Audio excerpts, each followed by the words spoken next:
Since I already have mentioned Sonia talking about the difference between San Francisco and New York and what she found here, I'm going to ask her to start. What have been the challenges of being a woman artist, and do you experience any bias against your work, and how was it to come to New York after you had been in San Francisco? Okay. As I've said many, many times, in San Francisco, the entire time that I was there, I never ran into any kind of bias against me as a woman painting. I was accepted on the same level with the guys who were painting there. We were good friends, many of us. There was none of what I discovered was going on in New York when I came here. When I was still there, I heard some horror stories about what was going on in New York in terms of how women artists were treated here. But I honestly didn't pay much attention because I probably didn't believe it was that bad. But when I came here, it was a real downer, really. It was a shock to see the position that many of the women were in. There were a few who had gained national and international recognition, and they deserved it, but I knew that they had a very, very hard time getting there, much harder than I had in San Francisco, much harder. It took a long time for me to come to terms with what it was like to live in New York and be a painter who also happened to be a woman. Never thought about that way in San Francisco, so I had to rethink a lot of things in my head. I think I basically took myself out of the New York scene after a couple of years here. Didn't go back to the Cedar Bar or any other hangouts because I just felt that I'd probably get so damn angry at what was going on that I would probably irritate a lot of people and go into a whole big argument which is unnecessary. So I kind of took myself out of the picture, which professionally is not such a hot idea, and it did me a lot of harm, but I don't regret it. And the whole point is that I stayed with what I wanted to do. I kept on painting no matter what happened. I got a lot of teaching jobs, as everybody does, mainly part-time so I could spend more time with my work. And I'm not sorry that I came to New York. I've not regretted it. I've been here now over 50 years. So I feel very much like a New Yorker who once upon a time was living in a kind of paradise in San Francisco. And I'm very, very glad that I spent the 50s in San Francisco. That was very special. Wonderful. Well, I mentioned Joan Ashbury before. I was in a show with all these people, American artists in France at the Mona Bismarck Foundation. And I didn't know John Ashbury at the time, but he went in, he saw all the paintings by all the different people with the big names, and he saw my painting, which was marked my last name only, no first name. He wrote a very big article in the International Herald Tribune. The first paragraph, which was very big, was all about me, saying this is an excellent example of New York school, vigorous brushstrokes, ebullient colors, and so forth and so on. And then afterwards, my husband, who was a painter from California, he had one sentence there. He was lucky to be mentioned, but he was very, very jealous. I had a paragraph. Sometime later, I met John Ashbury at another show, and I said, I'm very happy to meet you, John. I really appreciate what you wrote about me. And he said, oh, I wrote about you? What is your name? And I said, Ehrenhalt. And he said, oh, I thought you were a man. Right, of course. I want to give Liz a chance to answer the question that I asked at the beginning about, do you want to... women being ill-treated in New York City. Well, I'm not asking, how was it to be a woman artist? I'm about to tell you. Around 1960, I realized I had to try to make it in New York. I was stuck in Baltimore raising kids and teaching for a living and all that stuff. So it was before slides became the means of communication on that introductory level. And so I was doing these huge canvases about 8 by 6 and 9 by 12 and rolling them up for storage. And about a couple of times a year, I would manage to put a bunch of them in the back of my station wagon and come up here to try to get the attention that I deserved. And gradually, I had to go through, I was doing it cold. I really didn't know one policy, one style from another as far as the dealers were concerned. And by the time I got through the rejections, well, we'll get in touch maybe, that kind of thing, I was able to eliminate a lot of them. And so by maybe the second year that I was doing this, I had a very narrow but very hopeful list of people who had expressed interest and were patient enough to let me unroll these damn canvases on their gallery floors. But Andre Emmerich was different. He was really engaging, and I had a lot of hope for Emmerich. And one day, at about the fourth time that I had done this routine, he said, "Liz, I'm going to take you on.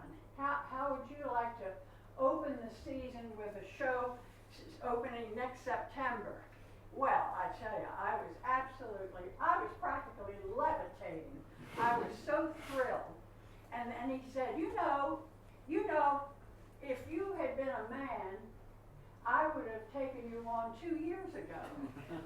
At that time, he only had one woman artist. And you know, my mentality, I'm looking back on it, I don't think I realized that there was an insult hidden in there somewhere. You know, certainly a bias, he admitted it. He wasn't keeping it a secret, it was quite open. But I was just so thrilled to be accepted that it never occurred to me that I should resent the fact somehow that it had taken me 2 years longer to get that opportunity than a man would have. Anyway, so that's the end of my speech for the moment. What do you consider some of your sources of inspiration as an abstract artist? Well, nature is definitely one of them. Okay.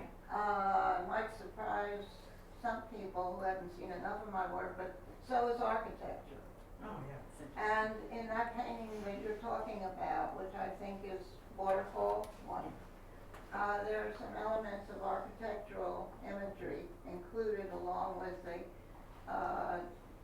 feeling of water, a waterfall, and all within a very abstract concept.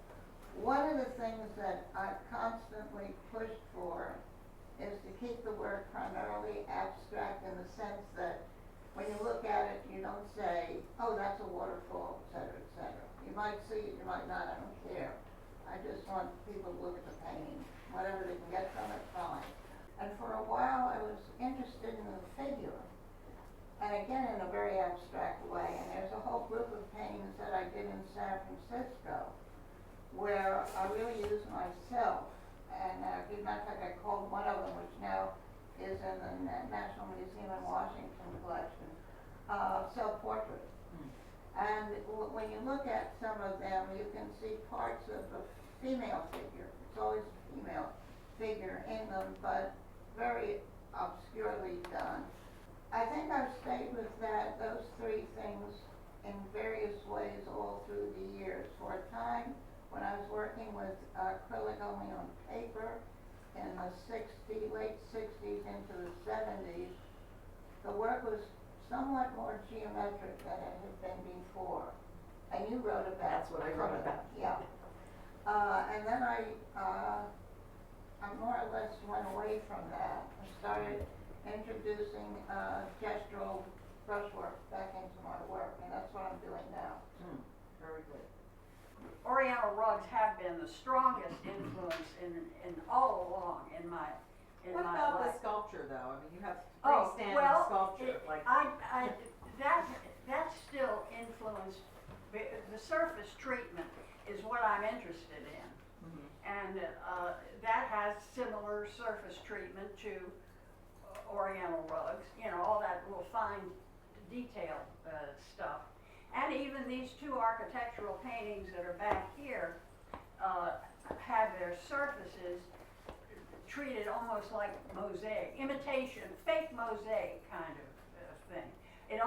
It's all the influence is of Oriental rugs is solid within me, but when it branches out, sort of goes to seed and shows up in other media, then its sources can be traced back to Oriental rugs, I keep telling myself.